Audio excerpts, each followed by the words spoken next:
안녕하세요. 오늘은 도리언 그레이의 초상을 읽고 왔습니다.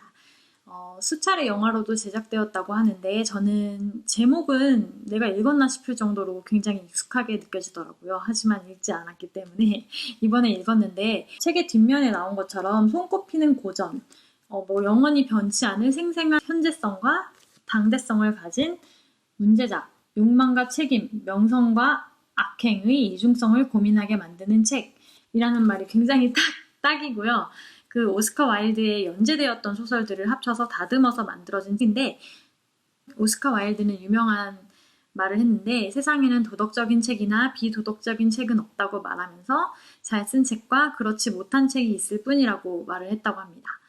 이 책을 오스카 와일드의 표현에 따라 구분해보자면 제 생각에는 잘 쓴 책이라는 생각이 들고, 어쨌든 유미주의의 대표 작가 오스카 와일드, 그리고 그의 많은 명언들처럼 작품도 굉장히 잘 읽히고 인상 깊었는데요. 화가가 모델의 아름다움에서부터 그 사람에게 빠져버린다는 그 소설의 처음의 설정은 굉장히 흔하지만 소설의 첫 부분은 워낙 좀 배경이 옛날이다 보니까 좀 몰입하기가 힘들었어요. 근데 읽으면 읽을수록 오스카 와일드의 섬세한 묘사를 포함해서 글의 전개 안에서 스토리가 예측할 수 없이 이제 펼쳐지면서 몰입을 하게 되었고, 그리고 결론적으로 상당히 드라마틱한 소설임을 느끼게 되었는데, 주인공이기도 한 도리언은 굉장히 너무나도 잘생겨서 모두들 뒤돌아보게 하고 이야기를 나누면 매력에 빠져서 그를 긍정적으로 볼 수밖에 없는, 정말 요새 말로 존잘러인데, 이제 도리언 그레이는 늙지 않고 아름다운 외모와 함께 한없이 그런 악행과 미스터리를 행했다는 루머로 삶의 흐름과 함께 명성을 얻게 되는데요.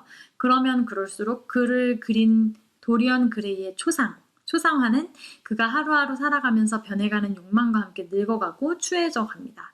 살아있는 채로 내면이 병들어간다는 그 컨셉은 굉장히 흔한 컨셉이잖아요.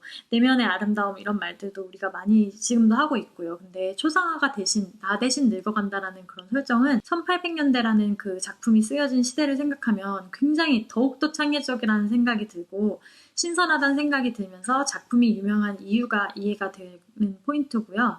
젊음과 아름다움이 사라지지 않는 그의 외모와 점점 더 황폐해지고 잔인해져가는 영혼이 어떻게 분리돼서 간극이 벌어지면서 그런 것들을 우리가 볼 수 있고 우리 자신을 자연스럽게 되돌아보게 하는 것 같아요. 소설의 중요 인물은 3명으로 도리언 그레이, AKA 꽃미남 있고, 그리고 그의 초상화를 그린 바질 홀워드라는 화가가 있고, 마지막으로 도리언 그레이를 암묵적으로 타락으로 이끄는 헨리 워튼경, 이렇게 중요 인물로는 3명이 등장을 하는데, 오스카 와일드는 도리언 그레이는 자기가 되고 싶었던 존재고, 바질 홀워드는 실제 자기의 모습, 그리고 헨리 워튼경은 다른 사람들이 오스카 와일드를 생각하는 모습이라고 말했다고 해요. 저는 다 읽고 작품 해설쯤에서 이 말을 들었는데, 그렇게 생각하고 보면 오스카 와일드의 실제 인물에 대한 이야기가 이제 겹치면서 그의 명성과 그다음에 한 시대에 날렸던 그 작가임에 비해서 굉장히 초라한 말년을 맞이했다는 걸로 알고 있거든요.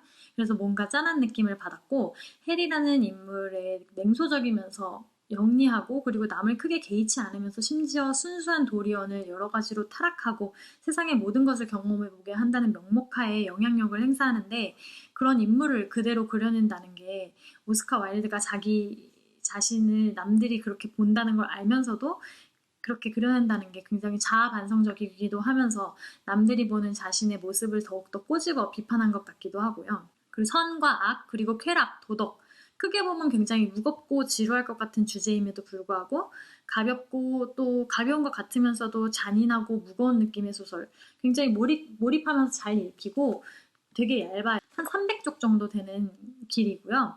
우리가 매일매일 거울을 보며 고민하는 외모나 겉모습, 우리의 껍데기에 굉장히 집착을 하게 되는데, 저를 포함한 누구나도 같을 것 같아요.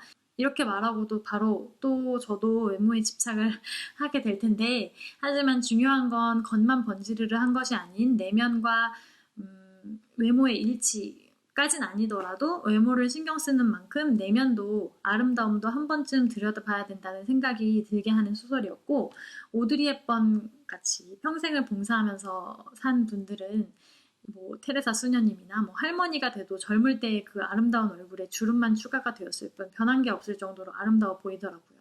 그래서 내면의 아름다움이 얼마나 중요한지 그게 언젠가는 이제 외모로 드러난다는 것을 깨달아야 될 것 같고 도리언 그레이의 초상에서는 이제 극적으로 풀어놓긴 했지만 우리의 삶의 지표가 되는 게 얼굴이고 몸이잖아요. 자신의 외모에서 젊음이나 아름다움 그리고 그런 것들에 이제 뒤통수를 부여잡고 놔주지 않기보다는 외모가 삶의 거울이라고 생각을 하면서 자신의 외모에 책임을 질 수 있는 사람이 돼야겠다라는 생각을 하게 하는 소설이었고 고전을 이야기하다 보면은 빼놓지 않고 이야기하게 되는 책 중에 하나여서 읽으셨던 분들이 훨씬 더 많겠지만 읽어보지 않으셨다면 생각보다 재미있고 굉장히 잘 읽히니까 걱정 없이 한번 집어 들어보시면 어떨까 싶습니다. 다음 시간에는 더 재미있는 책과 함께 돌아오도록 하겠습니다. 안녕!